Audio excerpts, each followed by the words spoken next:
E aí galera, tudo bem com vocês? Hoje eu tô de volta pra gente dar continuidade no nosso vídeo anterior.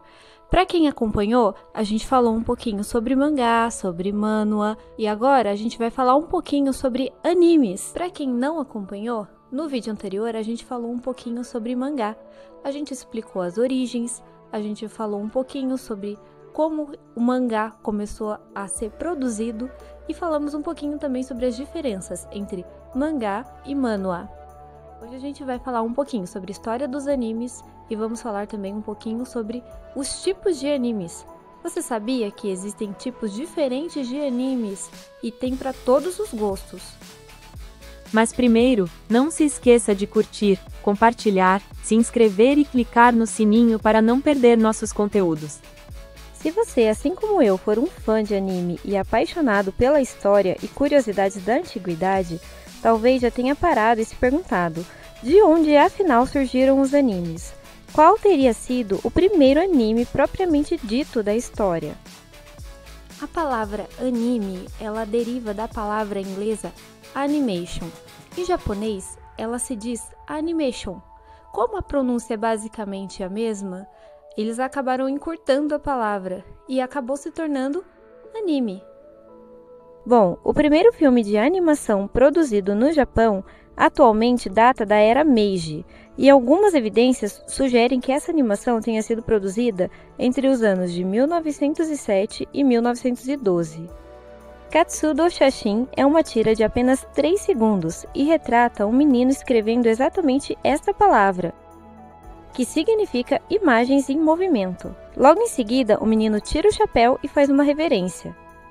Seu criador é desconhecido até os dias de hoje. Anos mais tarde, Junichi Koshi se tornaria um dos precursores na história da animação japonesa.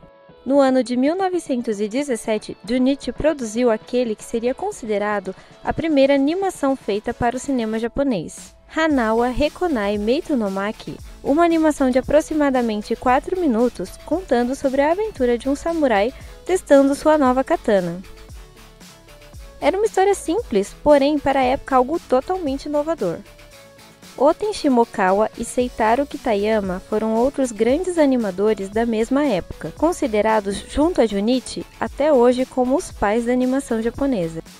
Imokawa Mukuzo Genkaban no Maki, de Oten Shimokawa, é considerado o primeiro filme de animação japonesa profissional feito para o cinema. Muitas dessas informações foram resgatadas recentemente no início ainda dos anos 2000, pois muitos arquivos históricos se perderam por conta do famoso terremoto que atingiu a região de Kanto no ano de 1923. As primeiras ideias de anime que se tem registrado datam do início do século XX, quando o Japão estava começando a dar seus primeiros passos no que a gente conhece hoje como animação ou anime. No início, as animações japonesas elas eram muito influenciadas pelas animações americanas e europeias, por isso os desenhos eram muito descaracterizados. Só que, a partir da década de 20, o Japão começou a investir mais na sua parte de produção de animação, e aí acabou ficando com uma característica bem própria. O foco, a princípio, era sempre com uma temática educativa e voltada para a guerra, afinal de contas, estávamos no auge da Segunda Guerra Mundial. Por isso, as animações eram sempre nesse tom político e também nesse tom educativo. Durante a Segunda Guerra Mundial, mais filmes animados foram encomendados pelo Exército Imperial Japonês. Isso inclui filmes como Momotaro Umi no Shippei e Kumo Toshuripo. Se a gente for traçar um paralelo, a gente vai perceber que os mangás e os animes, eles andavam lado a lado. A temática de um sempre seguia a temática do outro. Então, nada mais normal do que os temas que eles abordavam nesses meios serem justamente a guerra. O primeiro longa-metragem em formato de anime lançado foi A Lenda da Serpente Branca, e ele data de 1958. Esse filme marca o ressurgimento dos animes após a Segunda Guerra. Animada pelo estúdio Toei Animation, que foi responsável pela produção de enormes sucessos como Dragon Ball, Sailor Moon e One Piece. Porém, o boom mesmo veio no ano de 1963, com o lançamento da série para TV de Astro Boy.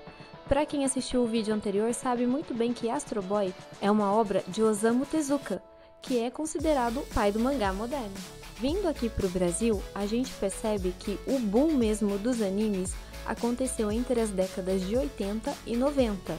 Foi quando nós tivemos acesso a esse tipo de material que a gente começou a se interessar cada vez mais pelos animes, mangás e por toda a cultura que derivava do Japão.